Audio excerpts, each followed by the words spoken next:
এই যে দুনিয়া দুনিয়া, টাকা পয়সা আরো লাগবে, আরো কামাবো, এটাতে আমার হবে না, আরো চাই আরো চাই। এই প্রতিযোগিতা, এই কম্পিটিশন, ওর 5 তলা আমার লাগবে 7 তলা, ওর আছে 20 লাখ আমার লাগবে 30 লাখ। প্রতিযোগিতা আছে না নাই?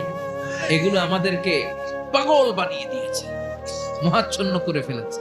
পৃথিবীটা আসলে একটা মরীচিকা, ধোঁকা, লোভ লালসা, আজ আছে কাল নাই। 2 নাম্বার ফুৎকার দেওয়ার সাথে সাথে পৃথিবীর সব শেষ।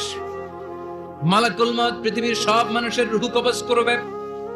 আল্লাহ বলবেন, মালাকুল মউত আখবিরনি মাইয়া বাকা, আমাকে বল আর কে আছে। মালাকুল মউত বলবে, পৃথিবীর সব মানুষের রূহ কবজ করে শেষ, কেউ নাই।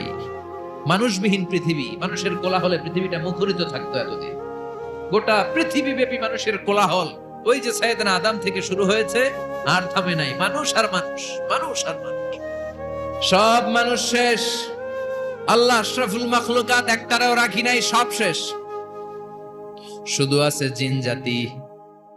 আল্লাহ বলবেন, যাও এবার জিন জাতি ধরো, জিনদের রূহ কবজ করো। মালাকুল মউত কিন্তু জিনদেরও রূহ কবজ করে। ওমা খালাকতুল জিন্না ওয়াল ইনসা ইল্লা লিয়াবুদুন। জিন জাতি আর মানব জাতি, এই 2 জাতিকে আল্লাহ তাআলা তৈরি করেছে কার ইবাদতের জন্য। আমরা যেমনি নামাজ পড়ি, জিনেরাও নামাজ পড়ে। আমরা যেমনি রমাদানের রোজা রাখি, জিনেরাও রমাদানের ফরজ রোজা রাখতে হয়।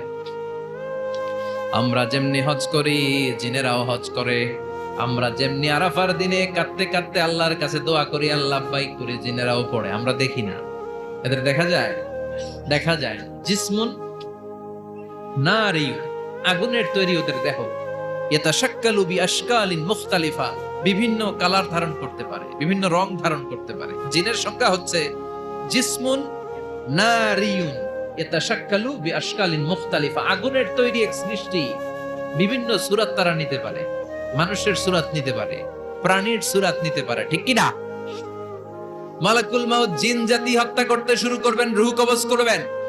করতে করতে সব শেষ। খারাপ জিনদের সর্দার হলো ইবলিস। সব জিনদেরকে মারতে যত কষ্ট দেয়া হয়েছে, সবচেয়ে বেশি কষ্ট দিয়ে ইবলিসের রূহ কবজ করে ফেলা হবে। ইবলিস আর নাই, মানুষও নাই, জিনও নাই, পশু পাখি কিচ্ছু নাই। আল্লাহ বলবেন, ইয়া মালাকুল মউত আখবিরনি মাইয়াবকা। অনেক দায়িত্ব পালন করেছিস তুই, মানুষ মারলি, জিন মারলি, মৎস্যকুল মারলি, পাখি মারলি, সব মারলি, এবার আর কে বেঁচে আছে বল। মালাকুল মউত বলবে, আল্লাহ আর কেউ নাই, খালি ফেরেশতারা আছে। কারা আছে? মালাইকা। আল্লাহ বলবে, যা এবার ফেরেশতাদের গোষ্ঠী শেষ কর।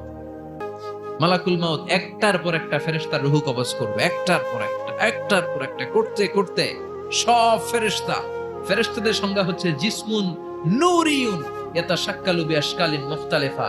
আলোর তৈরি, নূরের তৈরি একটা দেহ, চাইলে বিভিন্ন সূরত ধারণ করতে পারে। জিন আর ফেরেশতার পার্থক্য বুঝেছেন? জিন কিসের তৈরি?